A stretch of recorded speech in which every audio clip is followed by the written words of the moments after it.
یہ بات تو اب سبھی جانتے ہیں کہ قبل از اسلام زمانہ جاہلیت میں عرب بتوں کو اپنا خدا سمجھتے تھے اور ان کی پوجا کرتے تھے۔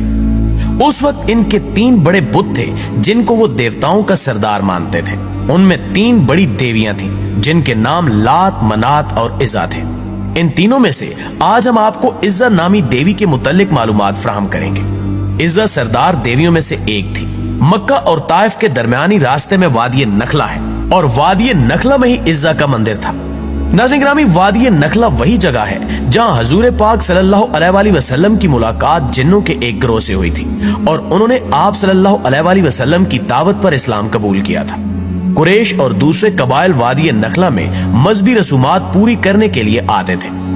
اسی عزا دیوی کے مندر میں تمام لوگ عزا دیوی کے لیے جانوروں کی قربانی بھی کرتے تھے اور اس مندر میں چڑھاوے بھی چڑھاتے تھے۔ باقی تمام بتوں کی نسبت عزا کی بہت زیادہ عزت و تکریم کی جاتی تھی۔ اگرچہ اس زمانے میں بتوں کے مندر عرب میں دور دراز مقامات پر واقع تھے، لیکن ان مندروں کے بڑے بتوں کے نام والے بت خانہ کعبہ میں بھی رکھے گئے تھے۔ روایات سے پتہ چلتا ہے کہ عزا دیوی ایک شیطان عورت تھی اور اس کی رہائش وادی نخلا میں پائے جانے والے ایک 3 جھاؤ کے درخت پر تھی۔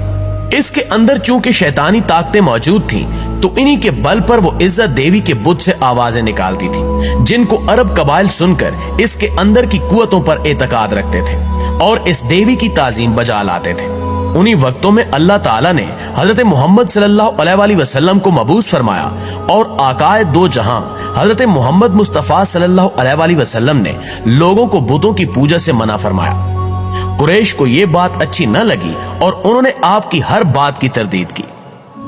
فتح مکہ کے وقت حضور اکرم صلی اللہ علیہ وآلہ وسلم نے خانہ کعبہ میں موجود تمام بتوں کو توڑ دیا، لیکن عزا دیوی کے مندر میں بت اس وقت تک وہاں سلامت تھا اور اس کے ماننے والے عقیدت مند اس کی پوجا اسی زور و شور سے کر رہے تھے۔ چنانچہ عزا دیوی کے بت کو توڑنے کے لیے حضرت محمد صلی اللہ علیہ وآلہ وسلم نے حضرت خالد بن ولید رضی اللہ تعالی عنہ کو، جن کو سیف اللہ کا خطاب دیا جاتا ہے، منتخب کیا۔ حضرت خالد بن ولید رضی اللہ تعالی عنہ 30 گھڑ سواروں کے ہمراہ وادی نخلا کی طرف روانہ ہوئے۔ حضرت خالد بن ولید رضی اللہ تعالی عنہ اسلام کے سب سے بڑے سپہ سالار کی حیثیت سے بھی مشہور ہے۔ ناظرین گرامی، حضرت خالد بن ولید رضی اللہ تعالی عنہ نے 125 جنگوں میں حصہ لیا اور کسی ایک جنگ میں بھی شکست نہیں کھائی۔ یہ حضرت خالد بن ولید رضی اللہ تعالی عنہ ہی تھے جنہوں نے کیسر و کسرا جیسی بڑی سلطنتوں کو تباہ کر کے مدینہ جیسی چھوٹی ریاست کو عالمی ریاست کا درجہ دیا۔ حضرت خالد بن ولید رضی اللہ تعالی عنہ کی بہادری اور قائدانہ صلاحیتوں کی وجہ سے انہیں نہ صرف اسلامی تاریخ میں ایک بلند مقام حاصل ہے، بلکہ آپ رضی اللہ تعالی عنہ کو عالمی تاریخ میں بھی صف اول کے سپہ سالاروں میں شمار کیا جاتا ہے۔ حضرت محمد صلی اللہ علیہ وآلہ وسلم نے جنگ موتا میں حضرت خالد بن ولید رضی اللہ تعالی عنہ کی بے مثال بہادری کے جوہر دیکھے تو آپ صلی اللہ علیہ وآلہ وسلم نے حضرت خالد بن ولید رضی اللہ تعالی عنہ کو سیف اللہ کا خطاب دیا، یعنی حضرت خالد بن ولید رضی اللہ تعالی عنہ اللہ کی تلوار کے نام سے مقبول ہوئے۔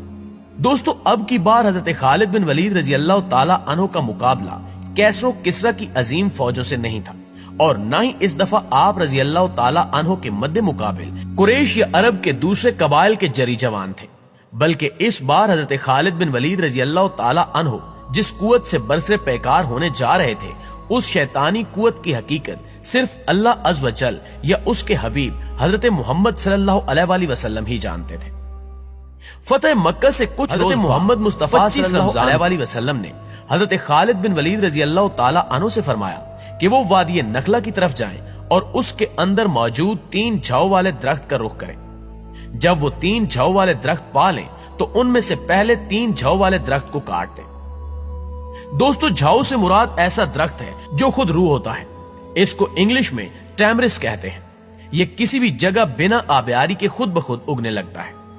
تو حضرت خالد بن ولید رضی اللہ تعالی عنہ نے آقائے دو جہاں صلی اللہ علیہ وآلہ وسلم کے حکم کے مطابق وادی نخلا کی طرف رکھتے سفر باندھا اور وہاں 3 جھاؤ والے درختوں کو تلاش کر کے ان میں سے پہلے 3 جھاؤ والے درخت کو کاٹ ڈالا۔ جب حضرت خالد بن ولید رضی اللہ تعالی عنہ اس عمل کو انجام دینے کے بعد واپس آقائے دو جہاں صلی اللہ علیہ وآلہ وسلم کی خدمت اقدس میں تشریف لائے تو آپ صلی اللہ علیہ وآلہ وسلم نے پوچھا، جب تو نے اس درخت کو کاٹا تو کیا تمہیں کچھ دکھائی دیا تھا؟